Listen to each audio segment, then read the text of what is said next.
Hello, সবাই কেমন আছো? আশা করি সবাই খুব ভালো আছো। নতুন একটা ভিডিওতে সবাইকে জানাই অনেক অনেক স্বাগত। আর এখানে দেখো ক্রিস ওর জেম্মাদের বাড়িতে এসছে, রিয়া দিদির বাড়িতে। তো রিয়া দিদির মাম্মাম দেখো পাপড়ি চাট বানাচ্ছে, মানে নিজের হাতেই বানাচ্ছে, কিন্তু এগুলো দোকান থেকে কিনে আসেনি, মানে নিয়ে আসা হয়নি, বাড়িতেই বানানো হয়েছে। আর খেতে তো খুব সুন্দর হয়েছিল। ক্রিসকে দেখলেই তোমরা বুঝতে পারবে, ও পুরো প্লেটটাই তো ফাঁকা করে দিল, এরকম একটা ব্যাপার।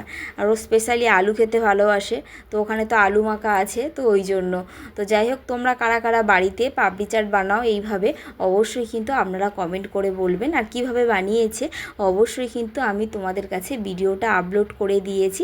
তারপরে কিন্তু ক্রিসকে নিয়ে বাড়ি চলে এসেছিলাম। আর তারপরে তো রাতের খাবার আমাদের তো খাওয়া দাওয়া করতেই হবে। আর রাতের খাবারে আছে দেখো আলু ভাজা আছে, ডিম কারি আছে। তো ডিম কারিটা দুপুরে, আর তখন এখন আলু ভাজি। আর এটা কিন্তু আটার পরোটা। তোমরাও সবাই চেষ্টা করবে আটার জিনিস খাওয়ার, কারণ ময়দার খাওয়া এখন অতটাও ভালো নয়।